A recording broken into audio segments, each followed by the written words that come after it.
Hey, friends. This is Martine Williams, and I am obsessed with all things mompreneur life and helping you to remix your priorities, your habits, your mindsets, and yes, even your relationships so that you can build a successful business without losing yourself in the process.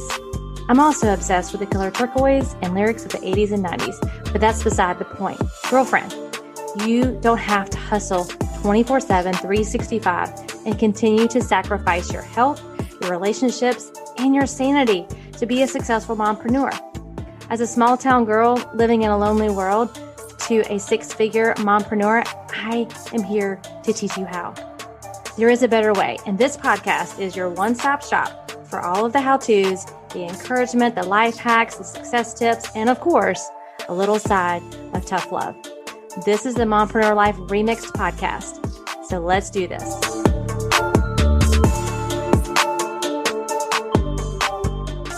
Whew, friends, y'all better buckle up for this episode. I mean, you're going to want to listen to this probably on a repeat. This has been, for me, a highly anticipated interview with Jade Simmons. I saw her speak at Dave Ramsey's Entre Leadership Summit last year, was immediately connected to her, just what she was about, her speaking, her messaging, like everything. And so I asked her to be on the podcast and she said yes. Super excited. So let me tell you a little bit about Jade. If you are not familiar with Jade Simmons, she is named one of the best keynote speakers of 2019 through 2020 and 2021. Jade is a creator of transformational experiences designed to activate audiences into becoming the biggest, boldest versions of themselves possible. Having seen her speak, I can tell you that's exactly what she does. The world-class concert artist has been called a musical force of nature with an uncanny ability to connect with the sounds of today. Jade is the CEO of Jade Media Global, a revolutionary live experience and global content distribution company specializing in 360-degree personal development and strategic transformation. Following an artistic epiphany, she pivoted from playing the piano to impress audiences to using music as the vehicle by which to provide the inspiration, entertainment, and transformation that profoundly moves them instead. If you ever get an opportunity to hear her speak, it's really just one of those performances that will forever be in my brain. I've never seen one play the piano like her and speak and provide the experience that she did. Today, Jade's experiences not only delight concert audiences, but her dazzling high-impact presentations are fast becoming the go-to fuel for the world's superlative brands and organizations from financial services, biotech, entertainment, education, energy, and beyond. The likes of Dell, Raytheon, NBC Universal, Pfizer, Intuit, QuickBooks, Nationwide, Hershey's, and the Royal Bank of Canada are bringing Jade in to power up their people. In her career as a concert pianist, Jade has remained committed to expanding the boundaries of classical music. Simmons has toured the U.S. extensively in recital and with orchestra, highlighted by performances at venues as wide-ranging as Ravinia, the Chicago Sinfonetta, I'm totally butchering these names, in Symphony Hall, New York's Town Hall, Detroit Institute of Arts, and the halls of the White House. She has been named one of the best of South by Southwest and has also received the Sphinx Organization's Medal of Excellence in Concert held at the U.S. Supreme Court. She is just amazing, y'all. And I'm so glad that y'all get to hear just a little bit from her in this podcast interview. And you'll want to definitely go follow her and stay in touch with her. She's just, you'll see. So I'm going to quit talking about her and let you see for yourself. So grab a pen and a paper, or if you're doing your laundry or whatever you're doing, like, you're going to want to come back to this episode. So thanks so much for being here, for following the show, for continuing to share the show. You will definitely be sharing this episode. So without further ado, here's Miss Jade Simmons. Well, welcome back, friends, to the Mompreneur Life Remixed podcast. I am so excited about today's guest. I met her. I didn't meet her. I've been following her. That sounds kind of creepy, doesn't it? Following you, Jade. But yes, so the first time I was introduced to Jade was at the Entree Leadership Summit. So my church was hosting that, and she was a speaker there. And I just was instantly inspired and encouraged and challenged and all of those things. I'm like, I'm going to meet this woman one day. Like, I'm going to invite her on the podcast. She may say no, but I'm going to invite her anyway. And so I am like girl fan a little bit. I'm girl fan a little bit, Jade. So thank you so much. I know, like I said before we started recording, that you have a lot of opportunities and you're traveling a lot and just living out the purpose that God has for you. And so thank you for taking the time to just spend a little bit with us today here on the podcast. Thank you. Thank you for wanting to have me on. I'm honored. It's awesome. So for those of you that don't know, those that are listening that don't know you, can you tell us a little bit about you, your family, how and why you became an entrepreneur? Yeah, that question, I'll tell you what, gets harder and harder to answer. Like the who are you question. I feel like at this point that I'm forever in progress. I'm forever evolving. But so the easiest answers I can give you right away. I am a happily married mother, wife. I have 2 kiddos. I'm married to my high school sweetheart, Jarrell. We've been together 15 years old, and we are not 15 anymore. And we have our oldest son, Jade, is 14, and our daughter, Jossie, is 9, going on 24 at least. So I'm enjoying my life where those roles are concerned. I went to school to become a classical concert pianist, and I did that. I was one of the lucky ones. You know, a lot of musicians want to be musicians, and it doesn't always turn out that way. But I was blessed to, and still blessed to have a performance career in the world of classical music. But a few years in, I started spreading my wings in a lot of different directions. And the nutshell story is that I also speak, I also write, coach, and entrepreneurship. I don't think I realized that's what I was signing up for. You know, as an artist, I think the first realization as an artist is that, we're entrepreneurs, but nobody ever tells us that. We just know artists. Yeah. But if you're actually going to make a living and pay the rent, you're an entrepreneur. And unfortunately, a lot of artists didn't get that. And so my early foray into coaching was teaching other artists how to build a business around their art. And so today I help corporations bring me in, and I speak to organizations like what you saw at Entree Leadership, where I'm talking about just the inspiration needed to keep doing what we're doing when we're building something from scratch, when we're building teams, when we're creating culture, and when we're trying to turn a profit and be prosperous in more ways than one. So I love speaking about those issues. And I realized a couple of years ago that I've never really worked for anyone else. I had maybe an internship in college because it was required. I remember working one summer at Express right before I went to college, and I got lots of jeans, lots of free jeans, or at least heavily funded jeans. But other than that, I've never really worked for anyone else. So my work experience is pretty much 99.9% entrepreneurial. And I couldn't imagine it any other way. That's amazing. That's amazing.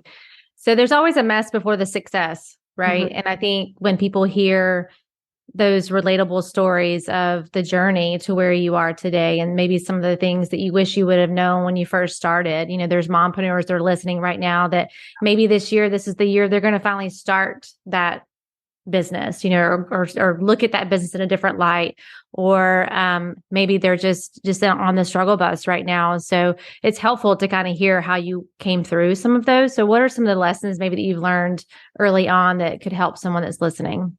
Yeah, as I'm thinking about who usually listens to you and where they might be, especially if we're either about to launch or launched a while ago and it's not quite going how we thought, or have been doing this for a while and it's, you know, relatively successful, but we get a feeling that there's something more. I think I have at least 2 or 3 tips that you can run with. The first, as an artist, we wait around for many years waiting to be discovered. The record label going to discover us, a manager, an agent, when are they going to discover us? You know, is this conductor going to discover us? And what I realized pretty early on is that I could potentially be waiting for a long time. I always say, don't wait around to be discovered. Discover yourself instead.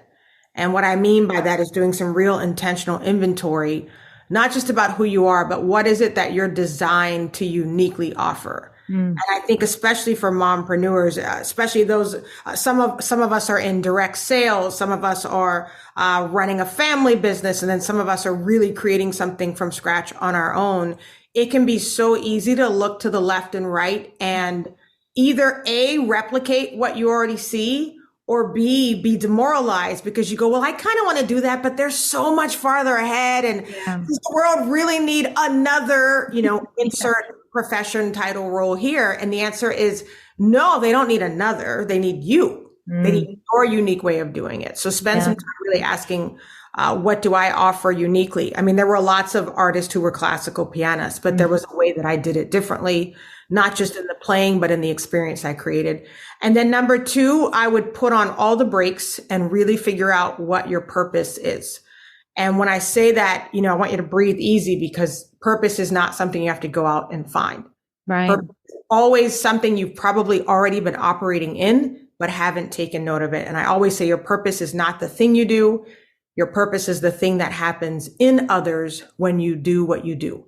Nobody better than a mom is more equipped to figure this out. If you want to start at home, look at what happens and how your kids happen in life because of how you mother them. So mom is actually not your purpose. People don't like to hear this. Mom is a role. Right. And your purpose gets to ride itself out in the vehicle called motherhood. It also rides itself out in the vehicle called wifey. It also rides itself out in the vehicle called business owner. My purpose is not to play the piano or to speak or to write. My purpose is to activate audiences into becoming the biggest, boldest version of themselves possible, the one that I believe God created them to be. Now, I get to do that activation in whatever vehicle I want. And I think sometimes we get stuck. Those of you who've been doing this thing for a while, guess what? You're not stuck doing that one thing. If you feel it's time to change your purpose, that thing that happens when you do what you do gets to come with you. So I think when we talk about feeling stuck, it's usually because we've either outgrown a space we're in, haven't maximized the space that we're in, or are still waiting for permission to be who we're genuinely called to be in that space. That's so good. Like, I'm just literally picturing all the different ways and the vehicles of the purpose. Like you said, the purpose doesn't change. It's just how God uses it and where he places you. And those that have been listening for a while have been with me on this journey where I did transition out of a 15-year career in direct selling. And God was like, you're done there. I have a new assignment for you. Yes. And it was a very scary moment, and obedience trumped comfort for me. And so I did walk away from that. And I'm seeing, I'm still I'm still in my purpose, but I'm starting to see now, okay, he wants me over here now. He's not done with me. And I'm still going to be able to utilize and live out my purpose. But I think there is a lot of confusion around that. And I know that's one of the things that, like, I love that you, said, remix your purpose, and that's kind of what this podcast is also about, remixing what it looks like to be a mompreneur who's fulfilled and not hustling 24/7, 365, and sacrificing her family and her health on the altar of success. That's really why I wanted to start this podcast. And I love that you've remixed what purpose is. And that was one of the things that stood out to me the most when I heard you speak, was this idea of it's what happens in others when you do what you do. And that can be anywhere. And it's so freeing because it can be anywhere. I mean, my intent with that statement is to free purpose for people. First of all, to take that stress out of, I'm 50 years old and I haven't discovered. Well, you've probably already been operating in it. We all have an effect, for better and for worse. We all have an effect. And so the work we do is not we don't have to go out and choose a purpose or pick a thing to do. You go back and you look at the trail you've been leaving. You look at the effect you've been having. And people say, Martin Luther King left a trail. I'm just regular old, insert name here. That's not true. Purpose is not the monopoly of so-called really important people or famous people, or great humanitarians. God has gifted every single one of us with purpose because that unique purpose is tied to his overall purpose. Right. So if he only gave it to superheroes, then what's the other billion, of us down here doing? So to me, the journey is we get to look back, and even in my kids, in your kids, you can see there's a certain effect that you have that's different than the effect that daddy has. They come to mama for one thing, they come to daddy for something else. They're annoyed by mommy for really that same reason. Mommy's going to push. Mommy's going to activate. Mommy's going to say you're playing small. They don't always want to hear that. Well, that's the other thing. Purpose is not always something that's warmly welcomed in the room. Doesn't make it unnecessary. Right. I mean, almost every corporate space I'm in, I'm saying something that people weren't expecting me to say, rubbing them in a way that challenges them, always in love. My brand of inspiration to the women I coach. It's not all hugs and pats on the back. It's, you know, better. Yeah. When you gave me my point number 3, which is for advice, you said, you know, obedience, having to trump comfort. I talk a lot about quick obedience. Slow obedience is the same thing as disobedience. Yeah. Yeah. How quickly can we say yes? All this prayer, God, send me revelation. I want confirmation. And then he sends like 10 different points of confirmation. And we still go, I don't know if that's me or is it God? Or am I not being a good steward if I were to leave my, you know, comfy spot and go to somewhere else? And so, you know, it's easier said than done in some ways. But I will tell you, when you begin to exercise the muscle of quick obedience, which is the habit of leaping with God, jumping when he says jump. Oh man, it's so addictive. And it's my current lifestyle. My sister says I'm a professional free faller in faith. So I love that. And she's like, the rest of us are trying to leap and you're out here free falling, you know, with no bungee cord. It's like, I just trust that he's given me a big, bold idea. And he's a God of order, a God who lives outside of time. Yeah. He must have this all worked out. So my only job is to respond to the revelation. And I try really hard to do that and to get my team to do it as quickly as I do as well. Well, it was so refreshing. I sent you a DM about this, just being a part of Gray Week. And I hope those that are listening will go check that out for next year. It's the week after Christmas and between Christmas and New Year's. But just refreshing to be around women like you who are very ambitious, but also keeping the main thing, and taking that radical obedience. And, you know, the people that have been on this journey and see me take that step. I had a friend call me the other day. She's like, so what exactly did he say to you? Like, they're trying to live out the same thing. And I'm like, I mean, I can just share what I can share in my experience and how he spoke to me, but I can't tell you what to do. I wanted someone so clearly to tell me what to do. And he's like, I'm right here telling you. I'm telling you what to do. And it really was coming to that place of realizing I'm walking in disobedience. And that was the defining moment for me, was, okay, I'm just going to jump. And like you said, free fall. And I know he's going to catch me, because you either believe he will or he won't. Yeah. You either believe that he will or you believe that he won't. And we can't just say that about easy things. We have to be able to say that about the hard stuff too. Yeah. I mean, you know, we love the feeling of getting a new word, right? Of getting a new revelation. And we can also become addicted to the people who seem to always get revelation. So I know in the coaching that we do, we're talking about Designer Growth Club. You mentioned Gray Week. Yeah. It's a group that I started for visionary women of faith, because I would run into all of these, you know, Christian women who had big, huge vision, but there was a gap between where they were now and this vision that seemed to live on this other side of this, you know, chasm that was really hard to get to. And I wanted to figure out how can I better help them get closer to the vision that God has put on their hearts.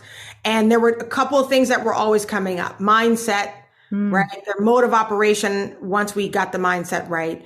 And really the speed of obedience, which is directly correlated to the speed of breakthrough. Yeah. So the quicker we obey, the quicker we get to the next thing. And then I always say, look, you know, breakthrough isn't always what you think. It's not always, you know, unicorns and rainbows. Something has to break. Yeah. Something has to break, for better and for worse. But you're right. Being in a community of women who aren't blindly ambitious, but who are ambitious in him for the things that he has for them. We make no apologies for believing that God has called us to do big, fat, great, world-changing things. And sometimes the world is the corner of the world we're in. Sometimes it's in the region. Sometimes it's a nation. And sometimes it really is an invention, a Right. reinvention, as the word of God says, that is going to change the world. And so we don't shy away from that. And I think I learned on my own a couple of years ago, after an experience where I wasn't supported as much as I thought I would be by women, where Mm-hmm. God said, I need you to be the support that you wish you had. Wow. So Yeah. that's how I've been spending the last 2 years, either in mentorship or in coaching, trying to be the support and the belief system that I Mm-hmm. think a lot of women with wonderfully wild ideas don't always have. Yeah. Yeah. Mm. I think it was yesterday in my devotional, I came across a verse in Matthew where it talked about their unbelief and he wasn't able to do mighty works because of their unbelief. Yeah. And I mean, how many times have I read that scripture and it just kind of went over in my head? Yeah. And, how big of unbelief is a hindrance to Christ's favor in our life. And I'm like, belief, I thought of you with breakthrough. I'm like, belief equals breakthrough. Like Good. you have to believe, that he is going to do those things. And it's not always easy. I'm not saying like everyone that's listening is like, No, oh, just believe. It's not easy on some days to believe. I definitely had my, oh crap moments. What did I just do? I just walked away from a secure income of 15 years into yeah. nothing. I felt like Abraham, just Yeah. go. And I'm like, okay, No. I just went. And now where? And he's like, I don't know yet. I mean, he knows, but he didn't Yeah. reveal it to me yet. And he's still revealing it to me. But I just think it's a really important conversation to give people, like you said, that relieve the pressure. There's so much pressure as entrepreneurs, as mompreneurs. Yeah. And I think, for moms, and I always like to be really transparent. When I started everything, it really was just me. I mean, I was the only person in my business.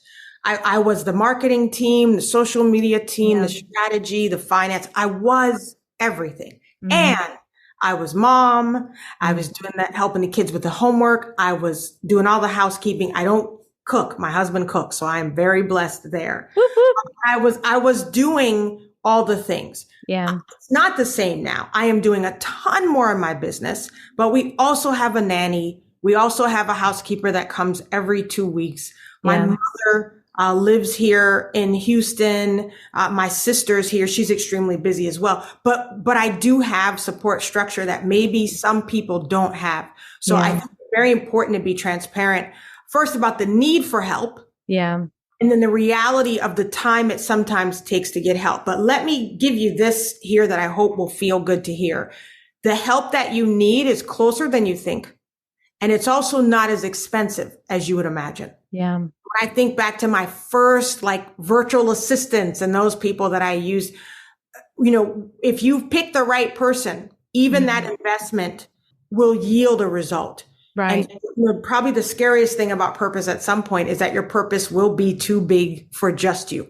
Yeah. It will require you to build some sort of team, whether that's just structuring your family life so that your family functions as team until you can afford that one person who can help. I now have a team of about 8 people. My team has been as large as 12. And so we're back to 8. We downsized right during COVID and we're back to 8, but I'm probably paying this 8 even way more than I paid the 12 back in the day. We've had that yield in the business. So I'm able to do more. But I'll tell you what, God doesn't want us out here working in his name and suffering and being broken because of what you said, poor health, not getting the rest that we need. So I think especially for mothers, we have to think in terms of seasons. Yeah. There's a season to lean into your business, but boy, you better alert your husband and your kids and let them know, hey, I'm in a harvest or I'm in a seed planting. I am putting some stuff down. I'm going to be on the phone more than usual. It's not because I don't value you, hubby. Yeah. It's not because I'm ignoring you. But help me through this seed planting season. And then coming up, I'm going to have a rest season or a hibernation season where the balance will shift. So this struggle of work-life balance, it feels so elusive because we're trying to do everything at the same level. Yeah. Yeah. Where you can have it all, but it comes in different shifts in season. So I have it all, but it's not all always at the same time. Yeah. Or the all is supported by different cast members at a certain time. So I think freeing ourselves of certain notions is really important too, as we begin to build. Yeah. We're But building. really, striving for harmony. That's the word that I like to use, is versus balance. I think balance is such a trap that we try to, that's why so many women are burnout, because they are trying to give equal parts of their time to everything. And that's just not realistic. So we just keep trying to do that. And one of the questions that I do like to ask every guest, since we're kind of on this topic, is on burnout. And if you have personally experienced burnout, if you have, what did it feel like for you from a, physically, emotionally, and then what did you do to kind of work your way out of it? Yeah, your guests are going to love hate me for this. I don't feel burnout very often. I also rarely feel stuck, and I hardly ever feel fear. Now, I know we're supposed to talk about all those things and say, I know we all feel these, but I am living proof that you do not have to experience those things as a normal occurrence in your life. So the reason I don't feel burnout is because I've learned the difference between being exhausted and being spent. So exhaustion comes from overwork or working in areas you shouldn't be working in, or being underappreciated in the spaces you're in, or working harder than you're working smarter. Spent is when you're working in the dead center of purpose, doing exactly what you're called to do. That work has in it its own fuel source. So even if I have 50 engagements, when I get on that stage and I know that I am speaking about the things that I'm called to speak, I can be tired physically. And the moment my foot hits that platform, I mean, we know it as the Holy Spirit as well, but this energy rushes in and I am lifted up supernaturally in a way that I couldn't have done on Red Bull or pre-workout. Bang or whatever energy drink is out there these days. Whatever you do. I love Bang. I'll tell you what, I could be a spokesperson for Bang. I first discovered it, life-changing. But that supernatural energy takes over, because guess what? I'm no longer just doing my work. I'm doing his work. So he's going to always make sure you have the energy for that. Also, when you're in the right room, you are fueling, you are making an exchange, right? Currency is money, right? Like money. So I'm exchanging the power within me, and you're feeding back into that because you're receiving it. That's why it's so important not to be in rooms that you're not supposed to be in, because you're pouring your, pearls before swine, however you want to put it, but even not so dramatically, just in a room that's not designed to receive what you have in this season. And you're giving your all because that's how you're built. They're not giving you anything back. Quickest way to burn out. So what I'm feeling now, we talked about before we started recording, is I am taking the rest of January to really chill out because I didn't get to in December. So to be a good steward of the purpose, I can pay attention to the signs my body is giving me, which says, Jade, if you keep going at this breakthrough speed, which is designed for you to have, without refueling, resting, hearing from God anew, and not working off of old marching orders, then you will have all the energy you need and then some for the rest of 2023. But if you keep trying to run off of the manna of 2022 and not pay attention to the fact that your feet are hurting a little bit, or you've been working out a ton, your body needs a break, then you get to burnout. Right? So one of the key ingredients is really asking the hard question, am I in the right space, doing the right thing in the right time? And burnout is usually a key that you're not. That you're not. I love that. I love that you were honest about that, because it is those little things over time that you're doing or not doing, like you said, and being in the right rooms with the right people, giving you the right energy. And I think it's one of those underutilized success tools that we have, like just like you said, picking and choosing and being in the wrong places. And it goes back to the purpose. And I had someone ask me, I didn't tell him who I was interviewing. I did today. I don't think I told him who I was interviewing today. But anyway, I just put out the question, hey, I'm having someone come on. She's the purpose pusher. I love that. Do you still call yourself that? Because I love that. If you're not, I just think that's amazing. That's great. So what questions do you have around purpose? And she just said, I'm not sure what my purpose is right now. It's almost like she knew what it was. And now she feels like she doesn't know what it is right now. So how does she find it? And you see the right now thing. So purpose never changes. Now it sounds like a contradiction. It doesn't change. It does evolve. I promise they're not the same thing. By change, I mean, you don't have to be done with your job and then go, well, now what's my purpose? No, now get to say, how does my purpose look and evolve in this new season. I'm still activating people to be bigger and bolder, but in February, it's coming out in a new book. Right. So I may not be on as many stages. I may not be at a piano as often, still purpose. But believe if I'm giving a sermon, which I did last Wednesday, there was no piano in sight, right? No corporate audience. It was just the word of God. But the message was on dreaming bigger, right? So I'm activating to believe bigger. Now, explicitly, I'm talking about in God himself, which is different than what I do if I'm, speaking to nationwide or cheese or something like that, right? So it's a different message, but the purpose is the same. So when you're at that transition where you're like, now what? That's actually a good time to say, actually, let me go back and do purpose work. And I can actually look back and see what I was doing in this last place that I'm now leaving. And it won't be the title that you had. It'll be what happened when you were in the meetings. Why did people come to you to tell you all their business, right? And ask people, how come you always tell me all your business? Why do you? And they will say, oh, Martine, because when I talk to you, I suddenly have clarity. Or when I talk to you, I realize that I was lying to myself about something, or when I talk to you, I get strategy. So you take note of that and you go, okay, something I do brings clarity. You ask enough people, you'll start to hear the same words over and over and over. That is the key. So people were saying, oh, after your concerts, I feel like I can do anything. We kept hearing that. I feel like I can go back and say yes to this thing that scared me. Yeah. So people were getting free of the fear that was keeping them small. And note those things that you may not experience. Like I don't really experience fear. It's because I'm called to actually teach people to be fearless. Right. Who better to learn it from than someone who doesn't experience fear in the same way. Right. A different kind of empathy. I empathize because I can't imagine having to go through life like this. Let's get you out of that. So it's a really wonderful job of exploration of self and looking back and seeing what kind of effect you've been having for probably your whole life. And don't you think we're sometimes too close to it? Like we're so close to it ourselves that we can't see, which is why asking others what they see or why they're coming back to you, because you do have repetition in what people come to you for or what they're asking you. It's easy to you. You don't give it a second thought. You just have advice. Right. You're like, oh, girl, you need to be doing this. And they're like, oh, my, it's life changing. My husband I call him like he's a PhD in common sense.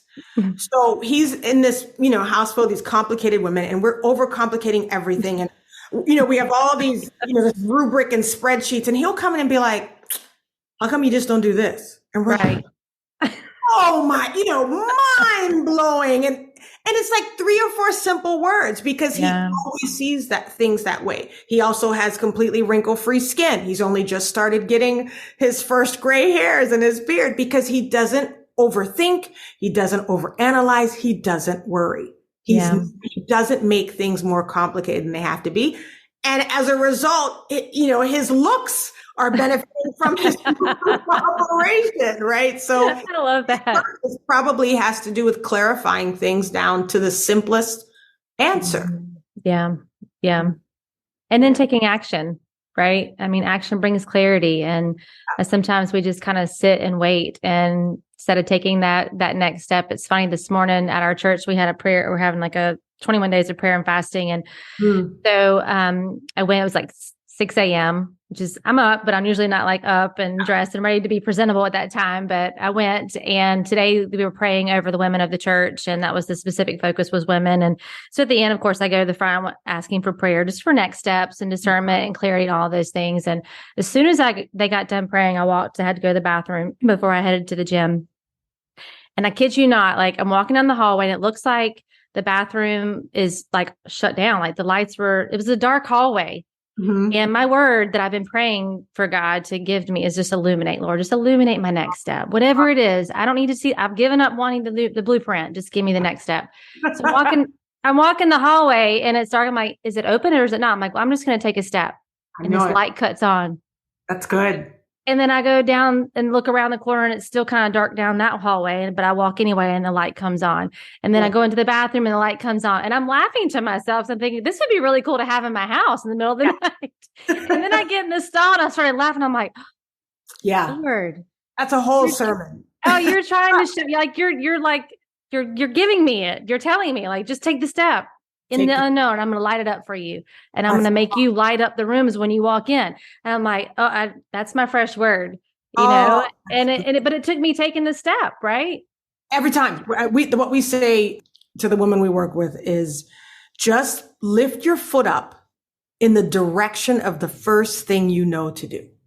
So I have never met a woman, at least not the caliber of women that I work with. And I always say this without a shadow of a doubt. I know that if we're connected, you're of a certain caliber, of a certain level of faith, of a certain level of achievement. So some things I just assume to be true. Right. And so I have never met a woman that I've worked with who, when she said, I don't know, that was actually the truth. Yeah, every woman who's ever said, I don't know. Even when I'm on the prayer team at church, so when strangers come up to me for prayer and they'll say things like, well, I'm praying about this and I just don't know. God always says, she knows. Yeah. So the first thing I say is, no, apparently you do know. And they'll look at me and they kind of like they're busted. We know. Yeah. We know, especially as women, we have been gifted with another level of intuition. That's not girl power talk. That's not feminism. That is how God has created us. Yeah. That is our superpower, is that intuition, which is really the Holy Spirit in us speaking. We know. Yeah. The thing we don't know is the whole plan. Right. The how-to is, how's this going to work? From step 1 to 100. God, if you would just tell me, we have a lady in our group that, you know, it's kind of a running joke with her. She goes back and forth with me all the time. We're all just like, why are we playing this game? And so sometimes you really don't know all 10 steps, but I promise you know the first thing. Yeah. And so we've seen people go from not knowing anything by the end of a week, knowing everything. Yeah. Because they step their foot up in the direction. And bonus inspiration here. I've noticed that sometimes even before your foot gets put down in the first direction, just the act of turning towards the action in faith will unlock answers and breakthrough almost instantly.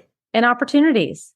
You see opportunities that you didn't see before because you're just too busy looking back instead of looking forward, you know, into what's next and looking up. So, well, this is awesome. So tell me what you're most excited about right now in your season that you're in. I just want to say this, if you have not planned, I'm sure you've not planned to share the testimony that you shared in Grey Week, you've got to share that. I mean, I literally told my husband, so that was the best testimony I've ever heard professionally. Like every aspect of it was mind blowing. And there's so many people that would just be. Yeah. I mean, I only even scratched the surface. I tried to tell it again at church on Wednesday. I'm getting better at it. But, you know, the nutshell is that here's the moral of the story. Your prayer actually needs to change to, Jesus told us, God, show me how to pray. Mm-hmm. I don't care how, I feel like I'm the biggest dreamer out there.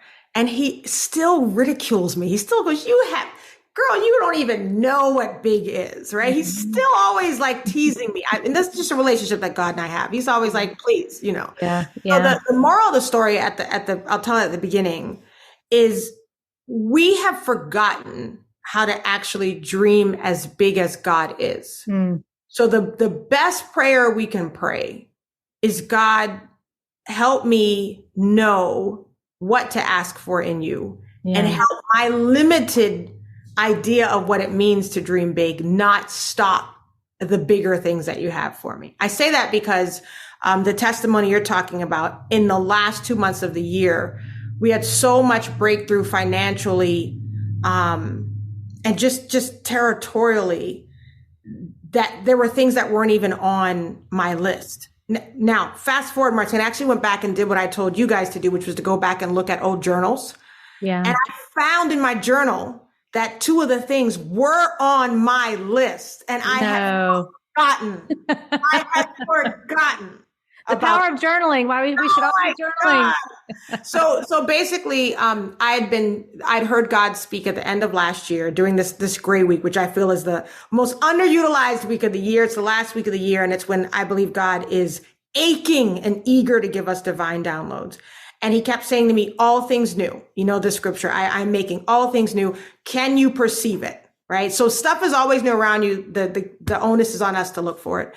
And we had a yearly financial goal that we wanted to make, a revenue goal. We wanted to cross the 7-figure mark by the end of the year. We had done it previously before COVID, and I just wanted to get back to that, right? So never ask God to take you back to something. Always ask him to take you forward to what he has for you. That's the sidebar lesson. And so we had a yearly goal. We wanted to hit 7 figures again by the end of 2022. And instead we hit it by the end of February, going into March. Like by the end of the first quarter, we'd hit the goal. So it's kind of like, well, wow. Okay. Well, that's nice. He told me again, all things new. I ended up with a new car. That was just one of those dream cars that I love that story. About but I'm not even a car person. Not even a car person. That's what makes it even more funny of a story. But I just kept seeing this car. Pay attention to the things that are just showing up and make no sense. Yeah. God would later reveal to me what that car represented in my life. It was an off-road. If you're wondering, it's a Mercedes G-Wagon. Mm-hmm. And I would see these cars and they were just so over the top, and I'm like, man, that would be really awesome. And because of this surplus, I was able to go get this car. But it was one of those things where it wasn't even like, and I was being a good steward. Well, God, is it responsible to get this car? And we can afford it, but should I get it? And I could, save kids in Africa instead of buying a car. And he said, you can do both. Right. Yeah. Both.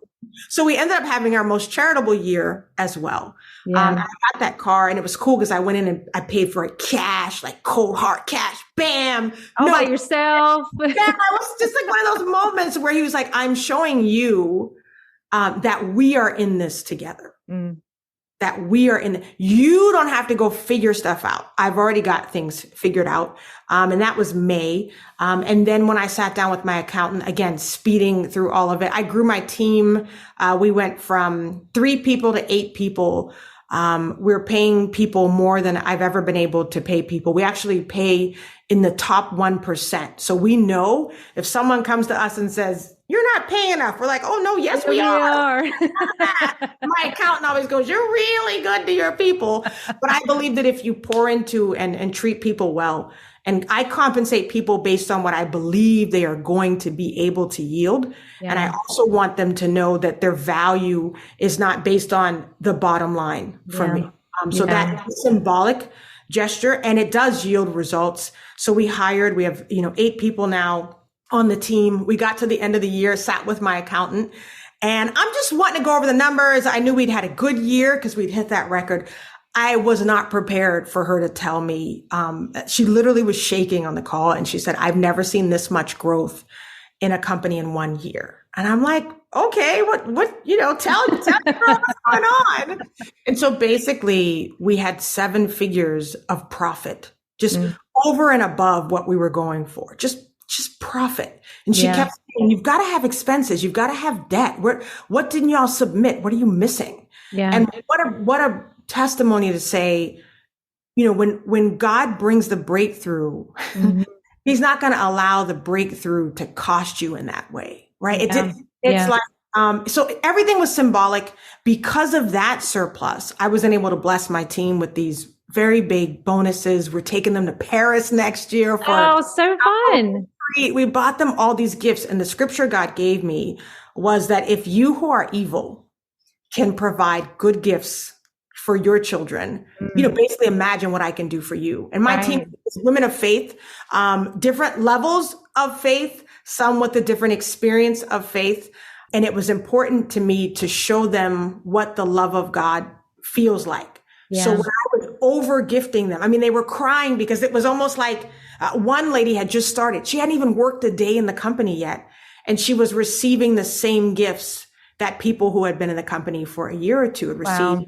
And so he gave me the parable of, the guy who has all the workers come out like at 6 a.m, 9, 12, and the ones who come in at quitting time got the same as the people at 6 a.m. And I gave them that scripture. And I said, you need to know that your value to us, your value is expressed before any of the work you do. We're not putting value on you as a human based on your output as an employee. Right. And to me, that was the most rewarding thing of the year, even though after that, we would find out that we had to suddenly spend a ton of money in order to help alleviate taxes. And we needed to buy a piano. And the piano I intended to buy was a really nice piano, probably a 40 or 50 grand piano. We ended up buying a top of the line, brand new, 6-figure piano that has this incredible state of the art technology attached to it that lines up with the goals that God gave me for 2023. I needed a place to put the piano because it was too big for my house. So I started looking for a studio, which I thought would be a little 1-room, 2-room, just a little something. How many times do you say, God, I just need just a little, all I need? That's why I say, stop telling him what you need. You don't even know what he's preparing you for. We are now investing in a 4,000 square foot property that not only will be a little place for me to record, but will be a recording studio in the city of Houston that other artists can come and record. He gave us a whole new income stream. Yeah. Yeah. So it's amazing. I mean, like I listened to it 3 times, I think, because every time okay, I'm picking up that, and it's just a powerful story. I think remembering that God exists out of our time. So people kept telling us, we know you're looking for a studio. We know you need a building. Leases don't happen like this. You got to get everybody at the table. Oh, if you're going to tear walls down, you need an architect. Every team member we needed, we found within 48 hours. We had 2 weeks left in the year to close on this space. My sister's in commercial real estate. She says this never happens. Our broker was like, I've never worked this fast. And I said to him, welcome. This is breakthrough speed. And this is what this is what we major in. Yeah. And so we were also we were stretching all the people who were working with us who admitted later, we didn't think this was going to happen. So we had blue architect, general contractor. And in 2 weeks, the week of Christmas, guys, Christmas to New Year's, great week, right? We were closing on a property where people should have, wanted to be checked out. But God gave us the authority also. So those, the moms listening, I don't care what degree you don't have. I don't care what experience you don't have. God will give you the authority to operate in your area of purpose and breakthrough. So we were literally commanding this room of men who didn't know me from Adam, and they were doing what we said to do. And, the last day of the year, matter of fact, instead of a Friday, we closed on that Thursday. They thought it couldn't get done by Friday. And God said, let me just do it on Thursday so you know that this is me. Right. Yeah. So, it's powerful. I felt spent. And so now I've got to go and refuel for sure. Because breakthrough will push you. And if I just want to end by saying, if you've been preparing and getting things ready and doing all the things you're supposed to do, and you feel like I did all this stuff and it still didn't look like what I thought it would look like, do not grow weary in doing good. There's 3 things to know. Sometimes you're not ready and God is so gracious. He wants you to be able to carry the breakthrough and he'll use the time to prepare you. Sometimes the thing that you're birthing, your purpose baby, is not quite ready for its debut. That's grace, right? To have the time to get that ready. And then lastly, sometimes the world hasn't been ready for what you have to offer. Ask Jesus in his own hometown, right? Yeah, so as you're getting ready, don't be discouraged. Know that if what he did for me, since God is no respecter of persons, that same level, if not greater, breakthrough is due any one of us. The only thing I think I did religiously was we stayed in a position of radical generosity. We stayed in a position of radical obedience. And we stayed radically expectant. We knew that if he showed it to us, he was going to make it happen, and it was up to him. Yeah. So good. I mean, couldn't y'all just listen to her for hours upon hours? I mean, Emily was like, okay, what? I know I only have this amount of time. What do I really want to ask her? What do I want to talk about? So just amazing. I know that people are going to go and follow you. Tell us a little bit about, before I ask you about that. Yeah. That verse that you talked about was the verse that God gave me last year about don't look back. I'm doing something new. Do you not perceive it? And all last year, I'm like, I did the new thing, but I'm not perceiving it. Yeah, you're doing it, but I don't perceive it. Hello, I'm still over here trying to perceive it. Yeah. So it's funny because that verse keeps coming up again this year. I actually said that to my husband the other day. He's like, what is the new year? That's a verse people use for me. I'm like, no, I'm hearing it in different places and spaces than I usually would hear stuff like that. But so speaking of new, you have a book coming out. New book, Purpose the Remix. I love that. That whole statement, that purpose statement, I've been saying it for about 8 years, and people were like altering their whole lives, hearing it one time. They were quitting their jobs. They were going on missions. They were starting businesses. And I thought, whoa, wait a minute. That was like 23 words. Like I should probably expand on this. So I just finished writing an entire book that I believe is the definitive guide to what purpose truly is and how it really works for us. And my prayer is that it frees us. And first of all, we realize we've been operating in purpose for a long time, but now we get to intentionally recycle that purpose and let it ride out in the vehicles that give us fulfillment. So that's coming out on Valentine's Day because I want you to fall in love with your purpose. I love it. I love it. That's so awesome. Well, I'm definitely going to get my hands on that. I'll be the first one in line to order that. And you have another book too, Audacious Prayers. Is that right? Prayers for World Changers. That one has an anniversary coming up. It gives you the big, bold words to match the big, bold dreams that God has in your heart. Years ago, I felt like we were praying too small. We were praying so underwhelmingly compared to the God that we have. So a lot of people read that at the start of the year or any 31 days you pick it up. And what I love is they say it doesn't matter what day they pick it up or if they miss a day because it's a devotional. Okay. It always speaks to them on that day they're on. So I'm excited for your That's people. Awesome. And there's an audio book with that as well. Okay. Is it your voice? Yeah. That was a dumb question. Of course, no, it's not. A lot of even speakers don't read their own books. I've never understood it. I feel like our voices carry a very special anointing for the people whose ears are tuned to the frequency of it. So get the audio book and pray along with me. We'll do a live version of it this year in April as well. I was going to ask you, are you going to have a live event? Yeah, that's so cool. So if they want to like stay in touch and follow along, like when the book's launching or when you're doing a live event, where's the best place to go?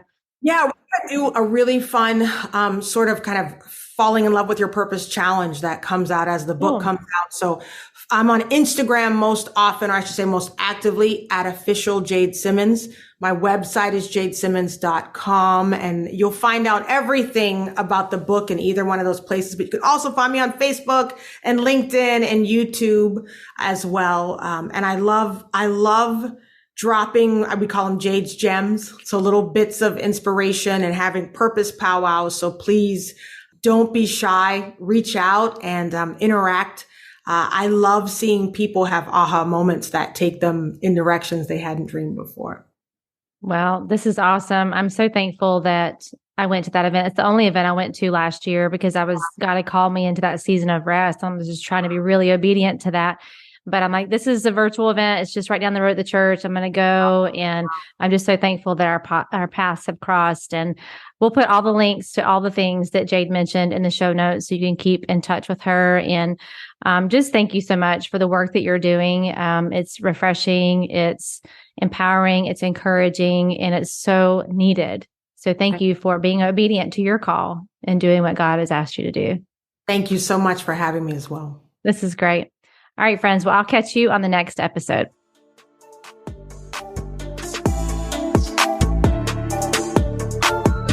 Well, that's a wrap, friends, for this week's episode of the Mompreneur Life Remixed podcast. Thank you so much for listening and for following the show. It means so much to me. And listen, friend, sharing is caring. So if you loved this episode and thought of some fellow mompreneurs who could benefit, send them the link. Share this episode or take a screenshot and head on over to Instagram and share and tag me at Martine31Williams. We are connected on Instagram, right? It's where you will get all the fun behind the scenes of my life and business as a mompreneur. Until next time, know that I am believing in you always.